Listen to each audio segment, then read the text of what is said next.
ನಮಸ್ಕಾರ. ಅಶ್ವಮಂದಿರಕ್ಕೆ ಸ್ವಾಗತ. ನಾನು ಅನಿತಾ. ಶನಿ ದೋಷ ನಿವಾರಣೆಗೆ ಹನುಮಂತನನ್ನ ಪ್ರಾರ್ಥಿಸಿ.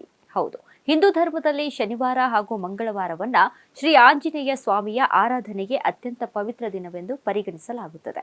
ಶಕ್ತಿ, ಭಕ್ತಿ, ಧೈರ್ಯ, ನಿಷ್ಠೆ ಮತ್ತು ಸೇವೆಯ ಪ್ರತೀಕವಾಗಿರುವಂತಹ ಹನುಮಂತನನ್ನ ಪೂಜಿಸುವುದರಿಂದ ಜೀವನದಲ್ಲಿನ ಸಂಕಷ್ಟಗಳು ದೂರವಾಗುತ್ತವೆ ಎಂಬುದು ಕೋಟ್ಯಾಂತರ ಭಕ್ತರ ನಂಬಿಕೆಯಾಗಿದೆ.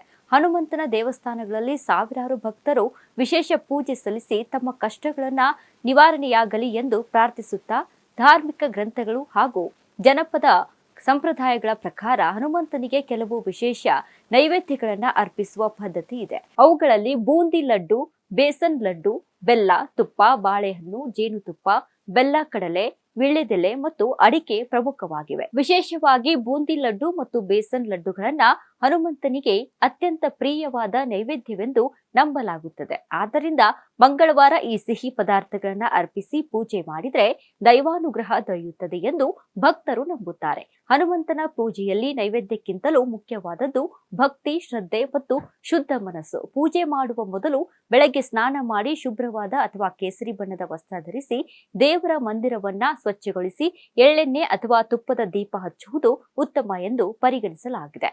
ಜ್ಯೋತಿಷ್ಯ ಶಾಸ್ತ್ರದ ಪ್ರಕಾರ ಹನುಮಂತನ ಆರಾಧನೆಯು ಶನಿ ದೋಷ, ಮಂಗಳ ದೋಷ, ರಾಹು, ಕೇತು ಸಂಬಂಧಿತ ಸಮಸ್ಯೆಗಳು, ಭಯ, ಆತಂಕ ಹಾಗೂ ನಕಾರಾತ್ಮಕ ಚಿಂತನೆಗಳನ್ನ ಕಡಿಮೆ ಮಾಡಲು ಸಹಕಾರಿಯಾಗಿದೆ. ಹನುಮಂತನನ್ನ ಶನಿದೇವನ ಕೃಪೆಗೆ ಪಾತ್ರರಾಗುವುದರಿಂದ ಶನಿ ಸಂಬಂಧಿತ ಕಷ್ಟಗಳನ್ನ ಅನುಭವಿಸುವವರು ಮಂಗಳವಾರ ಹಾಗೂ ಶನಿವಾರ ಆಂಜನೇಯನ ಆರಾಧನೆ ಮಾಡುವುದು ಶುಭಕರವೆಂದು ಹೇಳಲಾಗುತ್ತದೆ. ಹನುಮಂತನಿಗೆ ಸಿಂಧೂರ ಮತ್ತು ಎಳ್ಳೆಣ್ಣೆ ಅರ್ಪಿಸುವ ಸಂಪ್ರದಾಯಕ್ಕೂ ವಿಶೇಷ ಮಹತ್ವವಿದೆ. ಪುರಾಣಗಳ ಪ್ರಕಾರ ಸೀತಾದೇವಿ ತಮ್ಮ ನೆತ್ತಿಯಲ್ಲಿ ಸಿಂಧೂರ ಧರಿಸುವುದನ್ನ ಕಂಡ ಹನುಮಂತನು ಶ್ರೀರಾಮನ ದೀರ್ಘಾಯುಷ್ಯಕ್ಕಾಗಿ ತನ್ನ ದೇಹವನ್ನೇ ಸಿಂಧೂರದಿಂದ ಅಲಂಕರಿಸಿದನು.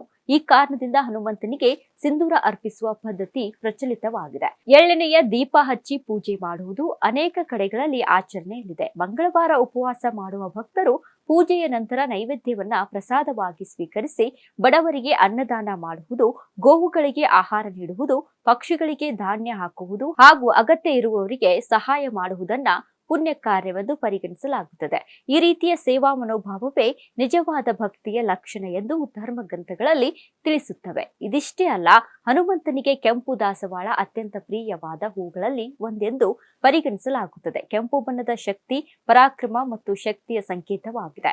ಅನೇಕ ಆಂಜನೇಯ ದೇವಾಲಯಗಳಲ್ಲಿ ದಾಸವಾಳದ ಹೂವಿನಿಂದ ವಿಶೇಷ ಅಲಂಕಾರ ಮಾಡಲಾಗುತ್ತದೆ. ಕೆಂಪು ಕಮಲ ಹೂವು ಕೂಡ ಪವಿತ್ರತೆ ಮತ್ತು ದೈವಿಕತೆಯ ಸಂಕೇತವಾಗಿದೆ. ಕೆಲವೆಡೆ ಹನುಮಂತನಿಗೆ ಪೂಜೆಯಲ್ಲಿ ಕೆಂಪು ಕಮಲವನ್ನ ಅರ್ಪಿಸಲಾಗುತ್ತದೆ. ಈ ಹೂವು ಭಕ್ತಿಯೊಂದಿಗೆ ಮನಸ್ಸಿನ ಶುದ್ಧತೆಯನ್ನ ಸೂಚಿಸುತ್ತದೆ. ಹಳದಿ ಅಥವಾ ಕಿತ್ತಳೆ ಬಣ್ಣದ ಸೇವಂತಿಗೆ ಹೂವುಗಳನ್ನ ದೇವರ ಪೂಜೆಯಲ್ಲಿ ವ್ಯಾಪಕವಾಗಿ ಬಳಸಲಾಗುತ್ತದೆ. ಮಲ್ಲಿಗೆಯ ಸುಗಂಧ ಮತ್ತು ಶುದ್ಧತೆ ದೇವರ ಆರಾಧನೆಗೆ ವಿಶೇಷವಾಗಿದೆ. ಎಲ್ಲಾ ಹೂಗಳಿಗಿಂತ ಮುಖ್ಯವಾಗಿ ತುಳಸಿಯನ್ನ ಆಂಜನೇಯನಿಗೆ ಸಮರ್ಪಿಸಲಾಗುತ್ತದೆ. ತುಳಸಿಯು ಮಹಾವಿಷ್ಣು ಮತ್ತು ಶ್ರೀರಾಮನ ಆರಾಧನೆಗೆ ಸಂಬಂಧಿಸಿದ್ದರೂ ಶ್ರೀರಾಮನ ಪರಮ ಭಕ್ತನಾದ ಹನುಮಂತನ ಪೂಜೆಯಲ್ಲಿಯೂ ತುಳಸಿ ದಳ ಹಾಗೂ ಹಾರವನ್ನ ಭಕ್ತಿಯಿಂದ ಅರ್ಪಿಸುತ್ತಾರೆ. ಒಟ್ನಲ್ಲಿ ಹನುಮಂತನಿಗೆ ಪ್ರಿಯವಾದ ಸಿಹಿ ನೈವೇದ್ಯ ಮತ್ತು ಹೂವುಗಳನ್ನ ಅರ್ಪಿಸಿ ಭಕ್ತಿಯಿಂದ ಪೂಜೆ ಮಾಡುವುದರಿಂದ ಮನಸ್ಸಿಗೆ ಶಾಂತಿ, ಧೈರ್ಯ ಮತ್ತು ಆತ್ಮವಿಶ್ವಾಸ ದೊರೆಯುತ್ತದೆ ಎಂಬುದು ಭಕ್ತರ ನಂಬಿಕೆಯಾಗಿದೆ.